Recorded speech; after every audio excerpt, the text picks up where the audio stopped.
Magandang gabi po sa inyong lahat.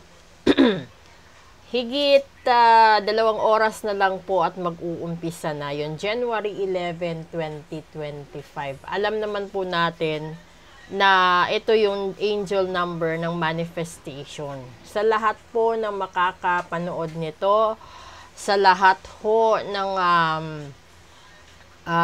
pag-share ninyo, repost ninyo, magko-comment kayo doon. At ibibigay ko po yung makakaya kong energy. Comment po kayo at dapat specific po yung i-comment nyo doon na hiling, no? Wag yung ano doon. Kasi merong iba kasi pag naglagay ng comment marami. Kailangan po specific, okay? At isi-share nyo as much as possible sa lahat-lahat ng tao na gusto nyo magkaroon din ng manifestations. Mag-comment din sila po. Across na po sa lahat ng social media platforms ko, ilalagay ko po ang video na ito. At naway makatulong sa pagpasok ng 2025. This is a new beginning. Gusto ko lang po talagang bahagian sa inyo na may mga tao na biglang matutupad. No? Depende kasi yon kung gaano kakabuti sa mata ng Diyos. At meron namang magdi-delay, meron namang hindi matutupad. Kasi depende din po yun sa bigat na nagawa mong kasalanan. So, comment lang po, i-share nyo lang po at gagawin po ni Phoenix Heart lahat-lahat na makakaya natin ibuhos na energy dito.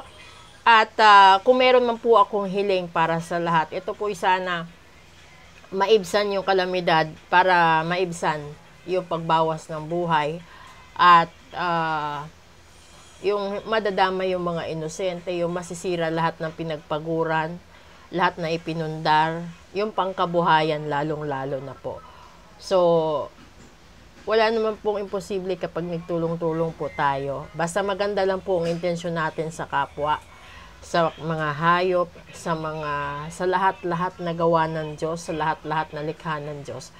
Yun lang po yung talagang mensahe na gusto ko. Kung meron ho kayong extra na pagkain, i-share nyo po sa mga stray dogs, stray cats, homeless children, at saka sa mga senior citizens po. Yung totoong nangangailangan ng pagkain. Doon po kayo mag-share kung saan ho kayong lugar at kung saan lugar ho makakaabot yung video na ito. Yun yung hinihiling ko para maibsan ang hirap ng buhay.